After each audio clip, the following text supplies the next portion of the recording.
another episode of Search It Up with Sienna, the web series where I use IMDb to discover and talk about all different types of movies and TV shows, and how the people in front of and behind the camera not only make it all possible, but are somehow all interconnected.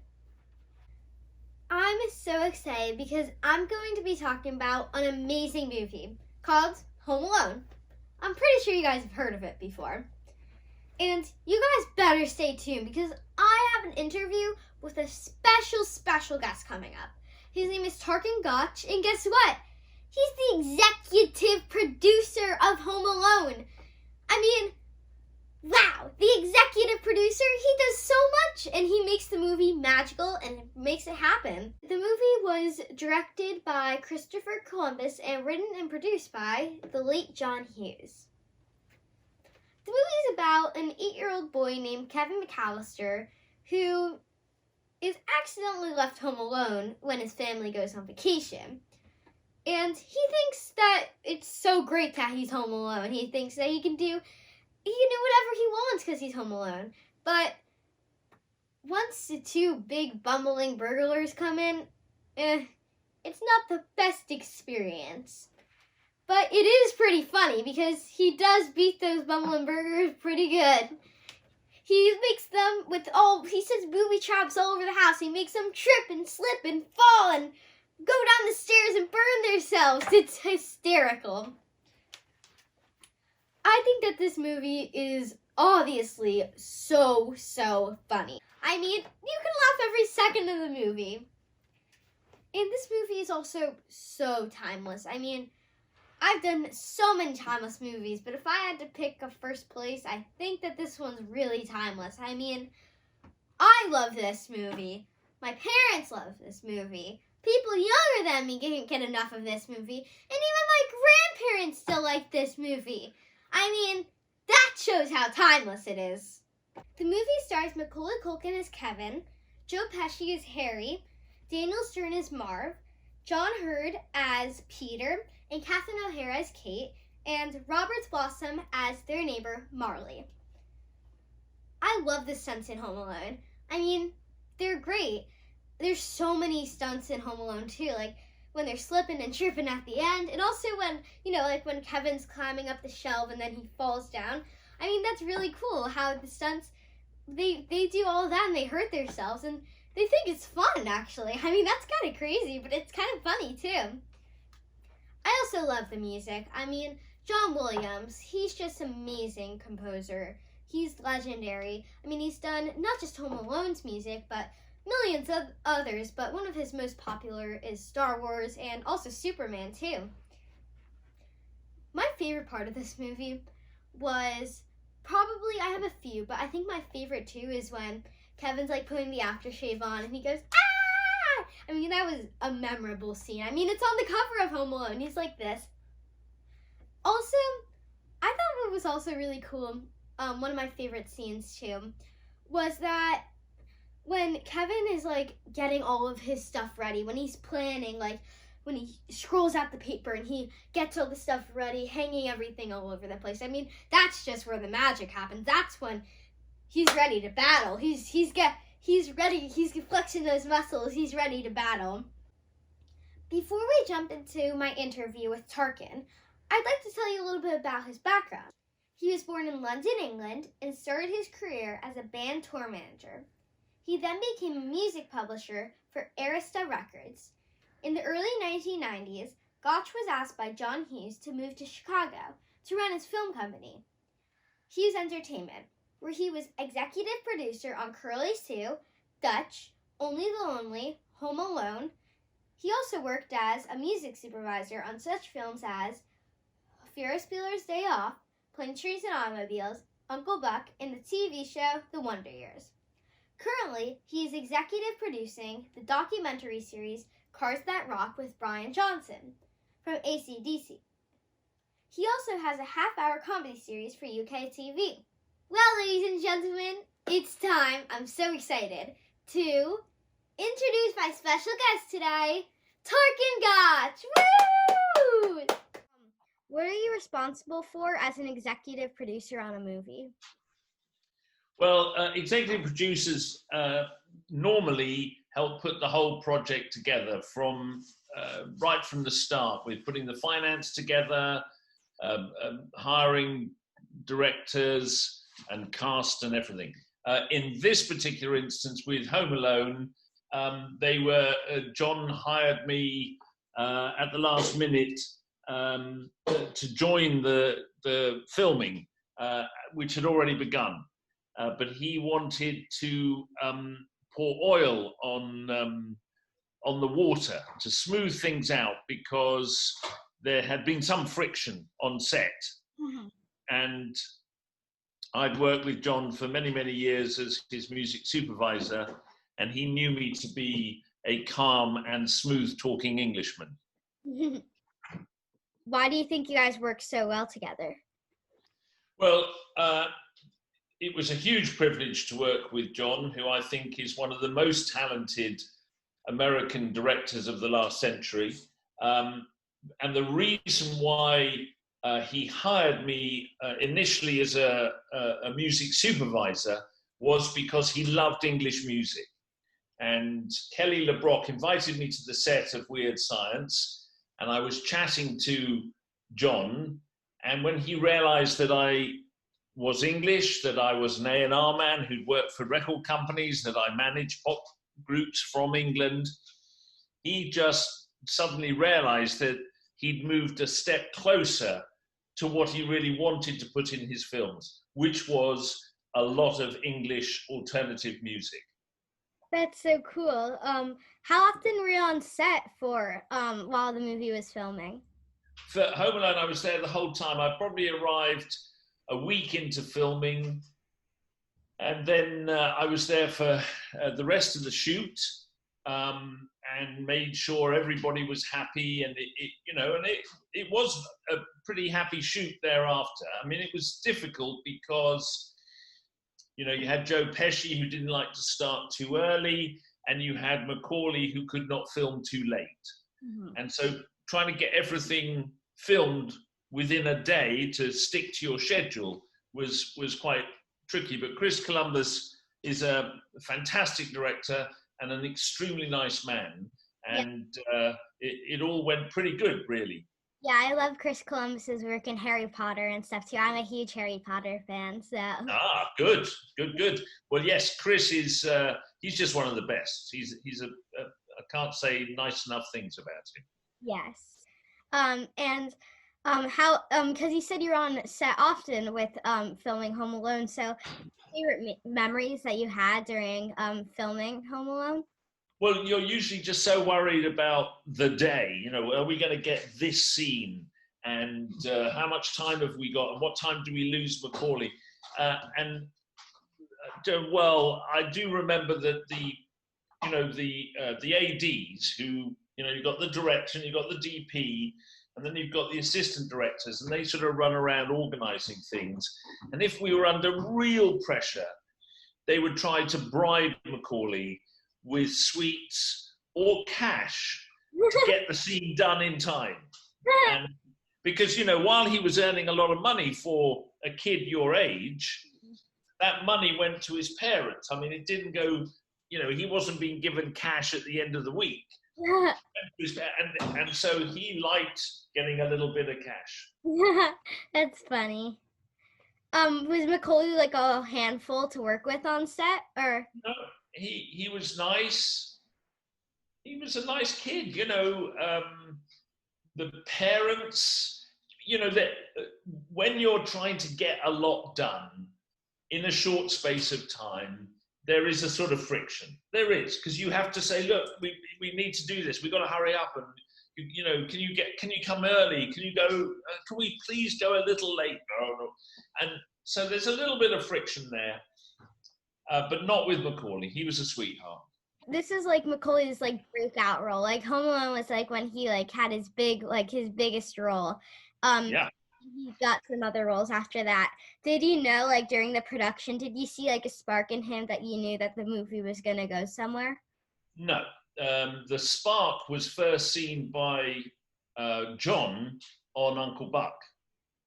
there's those scenes in Uncle Buck where John Candy is sort of riffing, which you talk about in your interview about Uncle Buck, and that riffing, and John went, ooh, that's great. And so, as I'm sure you know, John wanted Macaulay to play, to be the lead in Home Alone, and Chris Columbus, felt he had to check out alternatives. He had to do his job, and he had many casting sessions. But in the end, he had to admit John was right, and Macaulay was better than any of the other contenders, and he got the part. Yeah, and I read, I was like, I love to look up fun facts with movies and stuff and TV shows, and one of the things I looked up on IMDb, which is how I stream all this stuff together, is that Joe Pesci avoided Macaulay Culkin on set because he wanted Macaulay Culkin to think that he was mean. Is that true? Yeah, that is the kind of the things Joe Pesci would do. Joe Pesci is a tough guy. He is not a cuddly teddy bear, is he? Yeah. I mean, you don't hire Joe Pesci as Mr. Nice. That's just not what you do. And so an actor, when they're playing a role, they try to inhabit that thing. So yes, Joe was a bit spiky. He was a bit of a tough guy, And Daniel Stern was much more affable because his role was more affable. Yeah. He was like the friendly, goofy number 2, wasn't he? Yeah, and like Joe Pesci, like his character Harry was always yelling at him and stuff. It was always That's right. He's like tries, like I love like when they do that, like the Marv is like trying to fit in, like he's trying to be the bad guy but like clogging the sinks and stuff, and then Harry's just like the smart one, like telling him like that's not like what we do and stuff. That's one of my favorite. That's like one of my favorite funny parts of Home Alone. And I noticed that you've also had a lot of experience as a music supervisor. Can you talk a little bit about that role, and is it something you still do? Yes. Well, it's how I met John, and we met, we talked. He was in post-production on Pretty in Pink, and he showed me that, and I gave him some ideas, and he was looking to hire a in-house music supervisor. John Hughes once said, I only make films so that I can put music in the films, because it's the music I love most. And so he'd had some success. He was in post-production on Pretty in Pink. He was thinking of hiring a music supervisor, and Kelly LeBrock, God bless her, brought me to the set, and John thought, ooh, Tarquin, he might be a good music supervisor. He also was thinking the same about the manager of the Psychedelic Furs. And he was like, ooh, which one? And the stars were shining, and I got the gig, and I got to music supervise John's films for about 7 years. And it was an absolute delight. It was a lot of pressure because it's the last part of making a film. You cast your film, you make the film, you edit the film, and then you put the music in. It's the last thing you do. You put the music in. Then you test the film, and a couple of times people said, don't like the music. And you go, and you have no time because the release date, and it's a lot of pressure, but it's very rewarding when you get it right, like in Ferris Bueller, and She's Having a Baby, which I think is one of John's underrated films. And yes, I still music supervise. I music supervised a film called My Generation, which is a documentary about Michael Caine that's on Netflix currently. That's so cool. And I know that the 30th anniversary is coming up of Home Alone soon. What do you think makes Home Alone so timeless? I mean, like, I know, like, I love, like, old movies and stuff, like, even, like, some old movies that, like, my friends, like, me, like, don't watch and stuff, but, like, Home Alone is just, like, a great movie that, like, everybody to this day watches still. It's true. Well, John was very clever in that he did Planes, Trains, and Automobiles about Thanksgiving. Yes, I love that one. And he noticed that every Thanksgiving they play the film. And Home Alone was Christmas. And then he went on to do other Christmas movies because he realized that if you do a movie specific to a national holiday or something, they play it every year. And I think that's one of the reasons. But more than that, Home Alone is slapstick comedy and it's funny. Yes, I agree totally. I watched Home Alone even without Christmas time. I love the movie so much.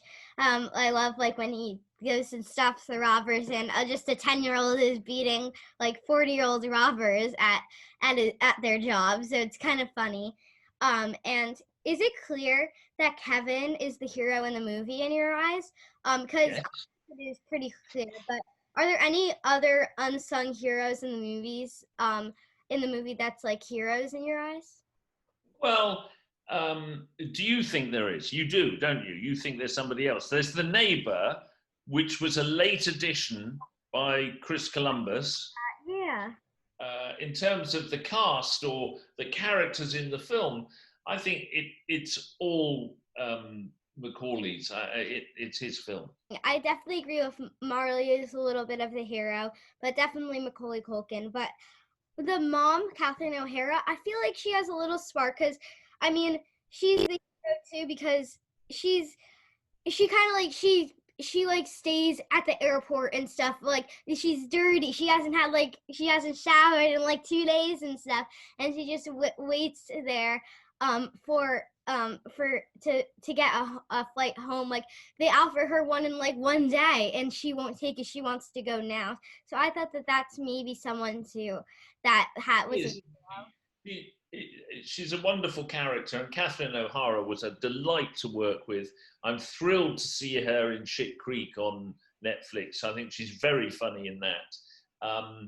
But yes, yeah, I think that well, one of the problems you have with a film like this is, and it was the same with Planes, Trains, and Automobiles. In Planes, Trains, and Automobiles, you've got Steve Martin and John Candy trying to get home, and you cut to the wife, "Where are you, darling?"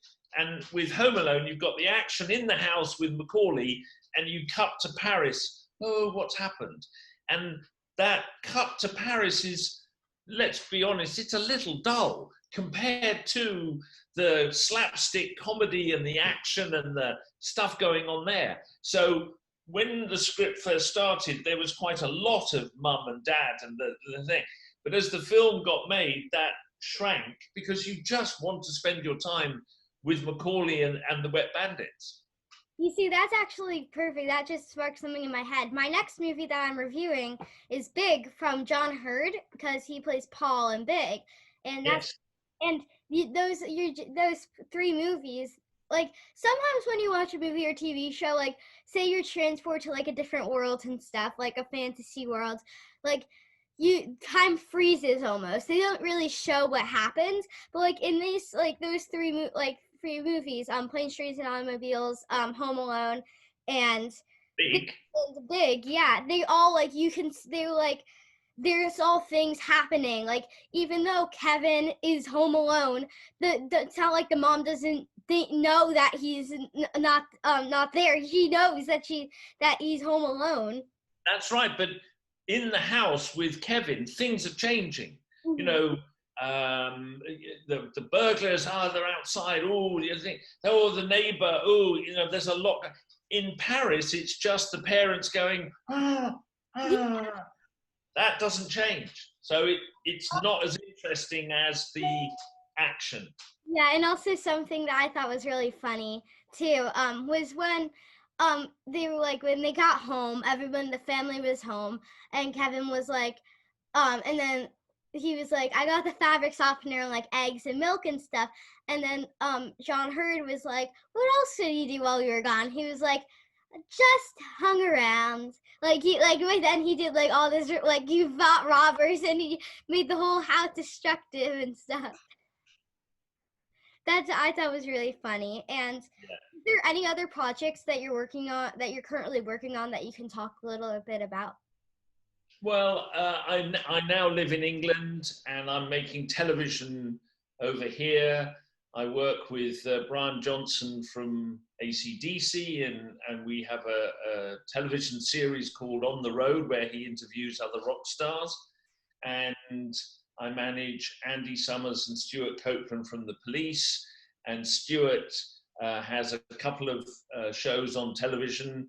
One was called What is Music? And the next one up is probably going to be about orchestras. And there's a lot less pressure making these sorts of documentaries than there is making those big Hollywood movies. Mm-hmm. You know, the pressure on the Hollywood movie is that once you've begun, you can't stop. And you have to get to the end, and you have to get to the end on time and on budget. And that pressure is quite intense. Mm-hmm. And now I have a quieter, simpler life. That's funny. Who is your favorite music artist or band? Oh, you're trying to get me in trouble. You know, I manage one of AC/DC. I manage two of the Police. So, you know, I'm not sure I can go there. But a new band that I've just found that I quite like, just to listen to, I don't work with them, are called the Lost Brothers. And I think they're very good. So they're just a little band that I like. That's cool. So thank you so much again. It was an honor to talk to you. I learned so much from you today.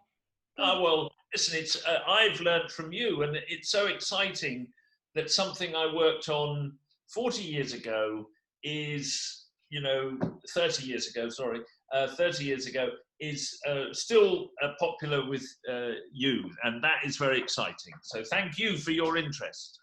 Thank you so much again. Thank you for your kind words. All right. Bye, my love. Bye. Wow.